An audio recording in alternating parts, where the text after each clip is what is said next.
खुलुमबाय गोजोन फुंबिलिनि बयनिसिमबो गाहाम हामलायथि बावहरनाय थालायबाय नोंथांमोनखौ आंनि चेनेलाव फिन खेबसेबाव बरायग्रोबाय आसा खालामो बयबो मोजाङैनो दङ नोंथांमोननि थाखाय आं गोदान मोनसे खौरां लानानै फैबावलायबाय अननानै भिडिअखौ जोबजासिम नायलांदो। गुवाहाटीआव फिन पुलिसनि इनकाउन्टार। गुवाहाटीनि पान्जाबारियाव सासे रनेश दैमारी मुंनि डकाइतखौ पुलिसआ गुलि गावदों। मिथिनो हानाय बादिब्ला थांनाय मंगलबारखालि नलबारि पुलिसआ हमनो हादोंमोन डकाइत रनेश दैमारीखौ। बेजों लोगोसेनो सासे महिदुल इस्लाम मुंनि सासे डकाइतखौबो हमनो हादोंमोन पुलिसआ। थांनाय हरनि समाव रनेश दैमारीखौ लाफानानै पुलिसनि हान्जाया रनेश दैमारीया गावनि एरसोखोमानानै दोननाय पिस्तलखौ दिन्थिहोनो थाखाय लांदोंमोन, नाथाय बे समावनो एरसोखोमानानै पिस्तलखौ लाखोमानानै पुलिसखौ रनेश दैमारीया गावनो थाखाय थियारि जादोंमोन, नाथाय बे समावनो पुलिसआ गावनि जिउखौ रैखा खालामनो थाखाय डकाइत रनेश दैमारीनि आथिंआव गरनै गुलि गावनो गोनां जादोंमोन होननानै फोरमायथिदों। फोरमायथिनाय बादिब्ला थांनाय 3 डिसेम्बराव जुराबादनि 13 माइलआव इनकाउन्टार खालामनानै रनेश दैमारीजों लोगोसे राजु उर्फे सानैखौबो हमनो हादोंमोन। रायजोनि गोबां पुलिस थानायाव रनेश दैमारीनि हेंथायै होनाय गोबां केसफोर दङ। सिखाव खावनायजों लोगोसे आइजोनि गोदोनानि चेन खावनायावबो लोब्बा दंमोन आरो गारि सिखाव खावनाय आरो गोबां केसफोर दङ रनेश दैमारीनि हेंथायै।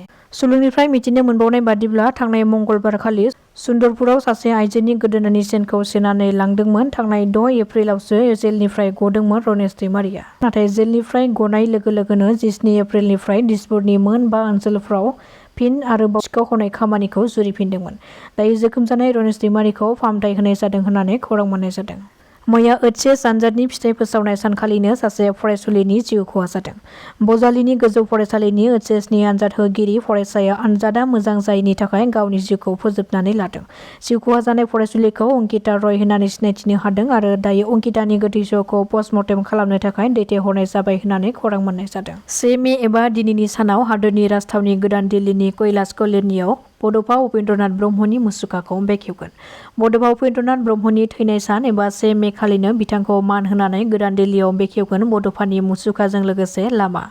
मख'दों मिरुनि नखर मन्त्रि अमित शाहया गावनि आखाइजों बड'फानि मुसुखाखौ बेखेवनानै होगोन। दिनै बे बड'फानि मुसुखा बेखेवनाय आरो बड'फानि मुङै लामानि मुं दोननाय हाबाफारियाव दिल्लीनि गिबि मन्त्रि रेखा गुप्तायाबो बाहागो लागोन आरो आसामनि गिबि मन्त्रि डक्टर हिमन्त बिश्व शर्मा, बिटिआरनि सिएम प्रमद बर', बिश्वजित दैमारी, उरखावगोरा ब्रह्म, एमपि जयन्त बसुमतारी, रोनगोरा नार्जारी आरो गोबां गेदेमा सुबुंफोरजों लोगोसे 1000नि बांसिन सुबुंफोरा बे हाबाफारियाव बाहागो लागोन आरो बेजों लोगोसेनो आसाम आरो बिटिआर ओनसोलनिफ्राय खमैबो 15,000नि बांसिन सुबुंफोरा बे हाबाफारियाव बाहागो लागोन। ओइचएसनि आनजादनि फिथाइखौ मैया फोसावबाय। मख'नो गोनांदि देग्लाय बिटिआर ओनसोलनि मोन 5 जिल्लाफ्राव सेथियाव बाक्सा जिल्ला, नैथियाव चिरां जिल्ला आरो थामथियाव तामुलपुर जिल्ला आरो ब्रैथियाव उदालगुरि आरो बाथियाव क'क्राझार जिल्लाया जायगा आवग्रिनो हादों। बाक्सा जिल्लाया साइन्स स्ट्रिमाव 95.66 जौखोन्दो, आर्टस स्ट्रिमाव 94.21 जौखोन्दो आरो कमार्स स्ट्रिमाव 98.20 जौखोन्दोआव उथ्रिसारनो हादों। बेनि अनगायैबो नैथियाव चिरां जिल्लाया साइन्स स्ट्रिमाव 90.54 जौखोन्दो, कमार्सआव 98.15 जौखोन्दो आरो आर्टसआव 87.58 जौखोन्दोआव उथ्रिसारनो हादों। थामथियाव तामुलपुर जिल्लाया साइन्सआव 89.89 जौखोन्दो आरो कमार्सआव 99.99 जौखोन्दो आरो आर्टसआव 88.29 जौखोन्दो फरायसाफ्रा उथ्रिसारनो हादों। ब्रैथियाव उदालगुरि जिल्लायाव साइन्स स्ट्रिमाव 81.62 जौखोन्दो, कमार्सआव 81.39 जौखोन्दो आरो आर्टसआव 78.93 जौखोन्दोआव उथ्रिसारदों। आरो बेनि अनगायैबो बाथियाव क'क्राझार जिल्लाया साइन्सआव 77.12 जौखोन्दो आरो कमार्सआव 69.34 जौखोन्दो आरो आर्टसआव 77.32 जौखोन्दोआव उथ्रिसारनो हादों। बे बिथिङाव नोजोर होनानै नायोब्ला देग्लायनि ओइचएस आनजादाव बाक्सा जिल्लायानो बयनिख्रुइबो गोजौसिन मासियाव आवग्रिनो हादों आरो क'क्राझार जिल्लाया बयनिख्रुइबो गाहायसिन थाखोआव जायगा आवग्रिनो हादों। गहपुरनि ककिलागुरियाव गिख्रंथाव लामा जाब्रबथाय जादों। बे जाब्रबथायाव गासै गारियाव गाखोनाय 4 सुबुङा जोखोम जादों।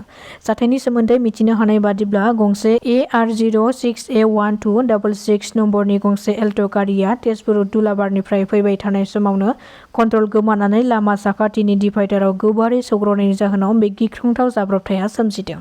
गुवाहाटी सोहोरनि मालिगावआव फिन गोथै सह बोखांनो हादों। मालिगावनि एकदं गेट साखाथिनिफ्राय खनसेयैनो 4 सुबुंनि गोथै देहाखौ देहाखौ बोखांनो हादों। मिथिनो मोननाय बादिब्ला बे थैनाय साब्रै सुबुङा बिबायनानै जाग्रा सुबुंमोन, नाथाय मा जाहोननि थाखाय बेबादि लामायाव थैनानै थाखो बेनि जाहोनखौ मिथिनो मोननाय जायाखै। फिन आरोबाव समाजारि बिजोंनि गेजेरजों पाकिस्तानखौ मदद खालामग्रा सासे सुबुंखौ खादों पुलिसआ। हमजानाय सुबुंखौ बिजनी गेरुका बारिनि मनाकुसा गामिनि नाजिबुल इस्लाम होननानै सिनायथि होदों। रिपर्टनि बादिब्ला नाजिबुल इस्लामा गावनि इन्स्टाग्राम एकाउन्टनि गेजेरजों आइ लाभ पाकिस्तान लिरनानै स्टरि होनानै लादोंमोन आरो पाकिस्ताननि फिरफिलानि इम'जि कमेन्ट खालामदोंमोन। मख'नो गोनांदि गिबि मन्थ्रिया पाकिस्तान हादोरखौ मदद खालामग्रा सुबुंफोरखौ गोख्रों रावजों हुमखि होनायनि उनावबो बेबादि समाजारि बिजोङाव खायसे सुबुंफोरा पस्ट खालामनायखौ नुनो मोननाय जादों। फोरमायथिनो गोनांदि पाकिस्तान हादोरखौ मदद खालामग्रा सुबुंफोरा दासिम आसामाव गासै सा 35निबो बांसिन सुबुंफोरा पुलिसजों खाजाबाय। गुवाहाटी नारेंगियाव थानाय इन्डिया पाइपलाइननि अफिसाव गिख्रंथाव अर नांदों। अफिसनि साखाथियाव गोदानै बानायबाय थानाय बिल्डिंनि साखाथियाव जादों बे अर खामनाय जाथाया। बे गिख्रंथाव अर खामनायाव अर खोमोरग्रा हान्जाया खुनुरुखुमै अरखौ खोमोरनो हायो, जायनि जाहोनाव साखाथिनि ओनसोलनि सुबुंफोरा खुनुरुखुमै जिउ रैखा मोननो हायो। नाथाय अर नांनायनि गुबै जाहोनखौ दासिमबो मिथिनो हानाय जायाखै। दासिमनि रादाबा एसेनोसै। गोजोन्थों।